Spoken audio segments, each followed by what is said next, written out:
तो मैथ में कल हम लोग प्रश्नावली 3.3 को कंप्लीट किए थे। आज हम लोग शुरू करने जा रहे हैं प्रश्नावली 3.4। इसमें टोटल 9 क्वेश्चन है। कितने क्वेश्चन है? 9। और आज हम लोग इसके 5 क्वेश्चन को हल करेंगे और बचे हुए 4 क्वेश्चन को कल हल करके 3 पार्ट को कंप्लीट करेंगे। तो चलते हैं हम इसके 1 नंबर सवाल पे।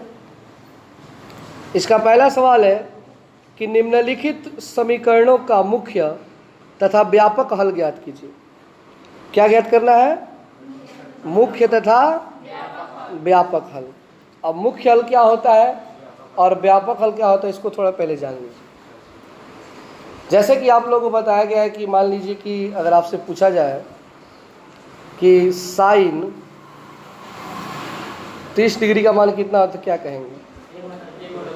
1/2 होता है। और ये पूछा जाए कि 30 डिग्री को पाई के रूप में क्या लिखते हैं, तो पाई बटा क्या लिखते हैं? 6 लिखते हैं।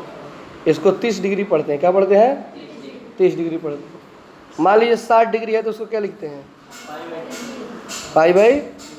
अगर 45 डिग्री है तो पाई बाई 4, और 90 डिग्री है तो पाई बाई, 180 डिग्री है तो पाई कहते हैं। तो किसी भी समीकरण का मान निकालकर अगर उसे हम पाई के रूप में लिखते हैं, किस रूप में लिखते हैं? पाई के रूप में, तो उसको हम लोग कहते हैं मुख्य मान। क्या कहते हैं? मुख्य मान। और एक होता है व्यापक। क्या होता है? व्यापक। तो व्यापक के लिए थोड़ा सा याद करना पड़ता है कि अगर पूछा जाए कि tan x का या tan थीटा का व्यापक हल क्या होगा, tan थीटा का व्यापक हल, तो उसके लिए फॉर्मूला याद करना पड़ता है n pi plus x. n pi plus x किसके लिए? tan के लिए और cot के लिए, क्योंकि tan और cot एक दूसरे के उल्टे होते हैं। क्या होते हैं?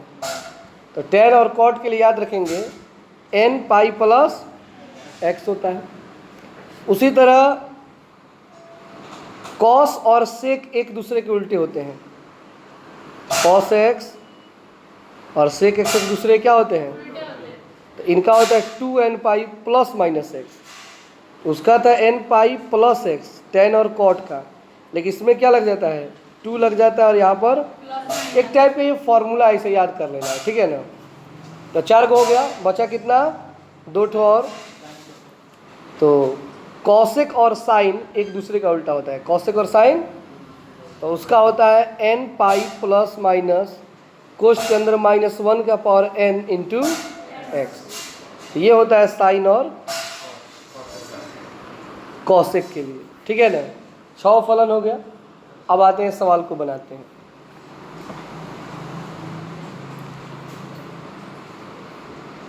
पहला सवाल जो है वो सवाल कह रहा है कि tan x बराबर √3 है। tan x बराबर √3 है। तो हम tan x को लिखेंगे tan x, और यहाँ पे √3 है। क्या है जी? मिस्टेक से x हो गया, किताब में देख लेंगे। tan √3 होगा। आप सोचिए tan कितना का मान √3 होता है? तो tan 60 डिग्री का मान कितना होता है?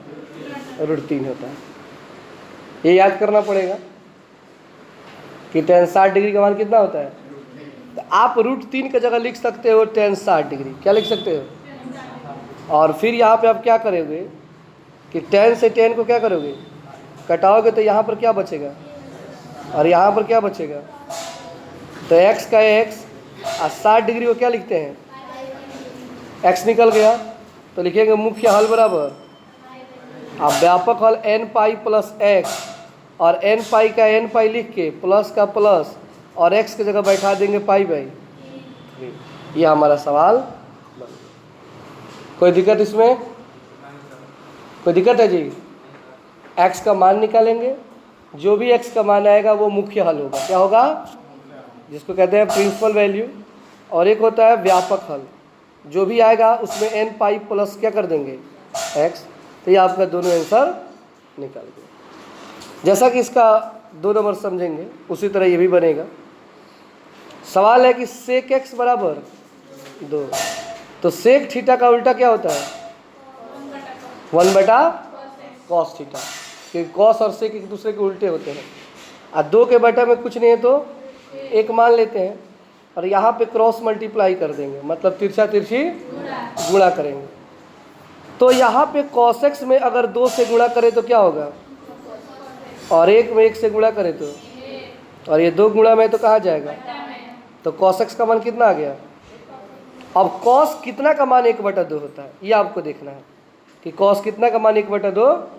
तो याद रखिए cos 60 का मान कितना होता है, फिर cos से cos क्या होगा, तो x का मान कितना आ गया 60 डिग्री। क्या लिखते हैं, तो मुख्य हल क्या हो गया, और व्यापक हल के लिए 2n पाई प्लस, और यहाँ पर x का मान रख दिया। कोई दिक्कत है इसमें, बस थीटा का मान निकालते चलना है और उसको पाई में कन्वर्ट कर देना है। किस में कन्वर्ट करना है, पाई के रूप में। फिर से 3 नंबर समझेंगे। तीसरा सवाल है cot x बराबर -√3। तो cot का उल्टा क्या होता है, tan होता है। क्या होता है, तो 1/10x। अब -√3 के बटा में कुछ नहीं है, तो अब तिरछा तिरछी ठीक इसके पहले वाले की तरह। तो √3 में 10x से गुणा होगा तो -√3x होगा, और 1 में 1 से गुणा होगा तो, अब यहाँ पे देखिए -√3 गुणा में तो कहाँ जाएगा, तो -1/√3 हो जाएगा। अब बताइए tan कितना का मान 1/√3 होता है, tan 60 का मान होता है √3, ये 1/√3 है, तो tan 30 डिग्री होगा। क्या होगा, tan 30 डिग्री का मान होता है। tan से tan, तो x का मान है x, और माइनस का और 30 का, और 30 को क्या लिखते हैं, π/6। तो मुख्य हल कितना आ गया, π/6 माइनस π/6, और व्यापक हल n pi plus minus x, और यहाँ पर n पाई के n पाई प्लस माइनस का प्लस माइनस, और x की जगह -π/6 लिखेंगे। यहाँ पे छूट गया है माइनस, लिखेंगे -π/6। समझ रहे हैं बात को। और इसी तरह आपका कितना नंबर बन जाएगा, 4 नंबर। cosec x का मान कितना है, तो cosec का उल्टा क्या होता है, और बटा में क्या लगा दिया अपने मन से, तिरछा तिरछी। तो sin x में 2 से गुणा होगा तो, अब माइनस लगाए तो माइनस लगा देंगे, आए के काम, फिर -2 गुणा है तो, अब साइन कितना का मान होता है 1/2, 30 डिग्री का होता है ना, तो लिख दिए sin 30 डिग्री। साइन से साइन हम कटाए नहीं, आप लोग कटा दीजिएगा। x का मान कितना, फिर 30 को क्या लिखेंगे, -π/, तो ये आपका मुख्य हल हो गया। और ये व्यापक हल में यहाँ पे केवल x की जगह रख देना है -π/6। तो इस तरह आपका ये 4 सवाल कंप्लीट होता है। कोई दिक्कत इसमें। अब आइए, ये तो थोड़ा सा इजी सवाल था। अब 5 सवाल है, वो थोड़ा सा समझने वाला है, थोड़ा सा टाइम लेगा, इसलिए आज आपको हम बताएंगे 5 नंबर, और बचे हुए 4 क्वेश्चन को कल बता के इसको ख़त्म कर दिया जाएगा। अब इसका हम 5 नंबर प्रश्न देखते हैं। सवाल कह रहा है कि निम्नलिखित प्रत्येक समीकरणों का व्यापक हल ज्ञात कीजिए। इसमें मुख्य मान नहीं निकालना है, मतलब मुख्य हल नहीं करना है, क्या करना है, व्यापक हल निकालना है। तो व्यापक हल के लिए वो जो फॉर्मूला अप्लाई करते हैं ना, अब उसका कोई काम, मतलब कहने का अर्थ है कि आप x का मान निकाल दो। किसका मान निकाल दो, x का मान निकाल दो। तो थोड़ा सा प्रोसेस को बढ़िया से समझिएगा। सवाल है cos 4x = cos 2x, ठीक है, दिख रहा है आपको। अगर कोई भी अंक हो और उसका पक्षांतर करना हो, क्या करना हो, पक्षांतर का अर्थ होता है कि लेफ्ट से राइट या राइट से लेफ्ट करना हो, तो उसके जो साइन है, यानी कि जो चिन्ह है, वो बदल जाते हैं। क्या हो जाते हैं, बदल जाते हैं। तो यहाँ पे आप देखिए कि cos x प्लस में है या माइनस में, प्लस में। बराबर के इधर आएगा तो उसमें क्या लग जाएगा, माइनस लग जाएगा। तो यहाँ पे आपका बच गया cos 4x का cos 4x और माइनस cos 2x। अब कुछ नहीं बचा इधर, तो बराबर के साइड में जब कुछ भी नहीं बचता है तो क्या लगा देते हैं, 0 बैठा देते। आप लोग 10th क्लास से ही पढ़ते होंगे। तो यहाँ तक किसी को दिक्कत नहीं होगा कि cos 4x minus cos 2x कैसे आया। अब ये फार्मूला पे बन गया, जैसे कि हम लोग 3.3 में प्रूफ करते थे, और वहाँ पर हमने एक फार्मूला का प्रयोग बार बार किया था, cos a minus cos b का formula. cos a minus cos b का फार्मूला होता है -2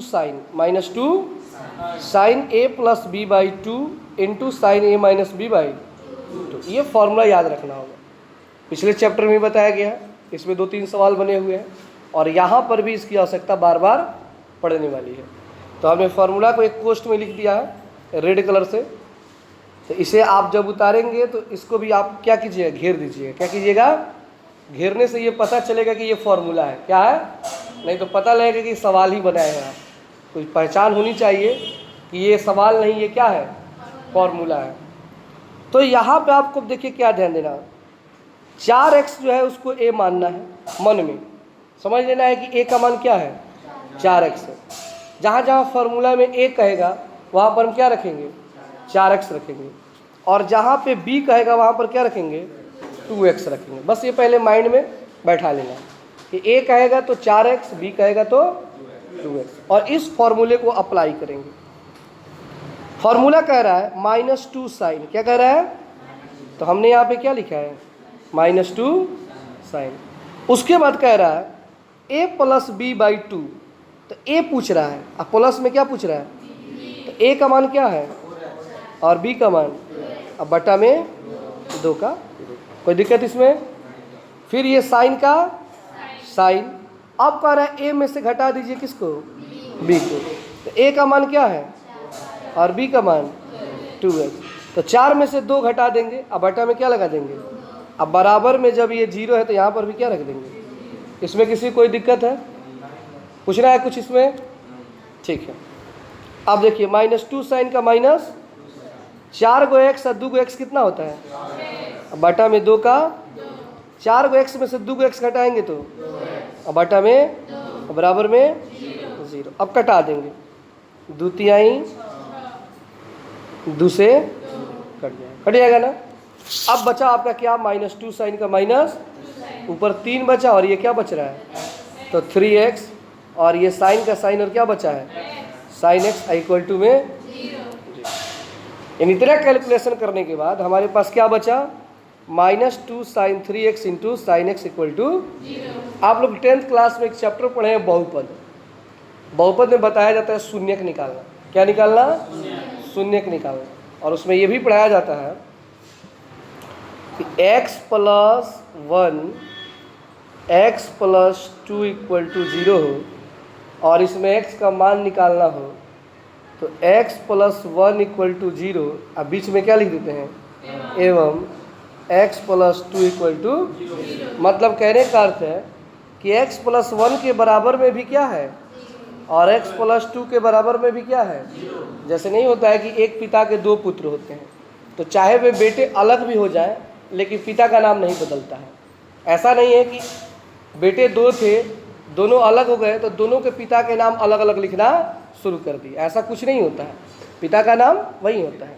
पहले दोनों एक साथ थे तो बराबर में 0 था, अब दोनों क्या हो गए हैं, तो दोनों आदमी अलग अलग अपने अपने पिता का नाम यूज कर रहे हैं, लिख रहे हैं। तो 2 साइन 3x इक्वल टू, अब क्या लिखोगे, 0। उसी तरह साइन x इक्वल टू 0 लिखेंगे। क्लियर हो रहा है बात।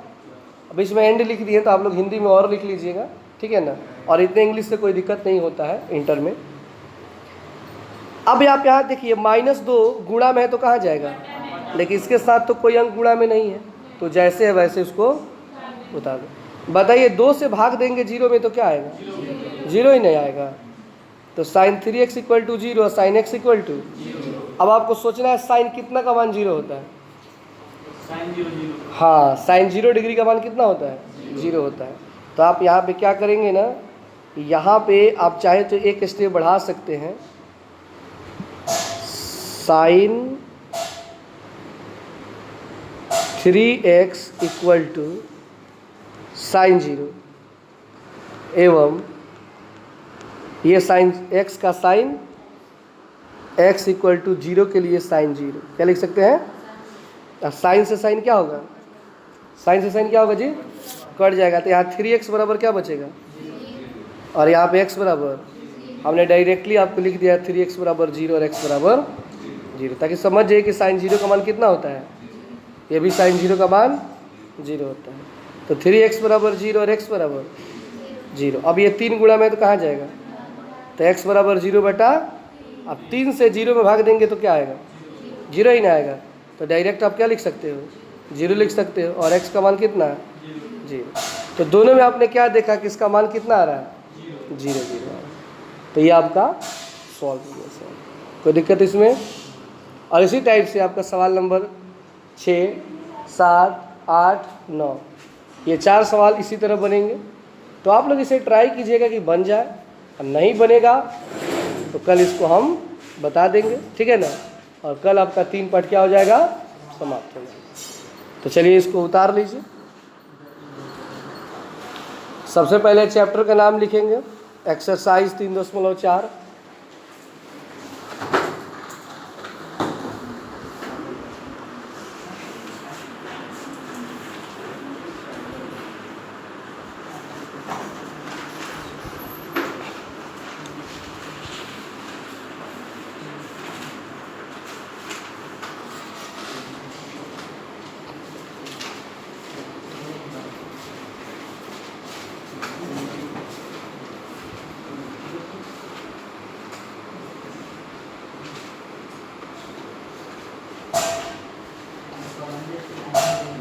यहाँ पर थोड़ा सा लिखेंगे π/6 नहीं, -π/6 होगा। नीचे वाले माइनस लगा दीजिएगा।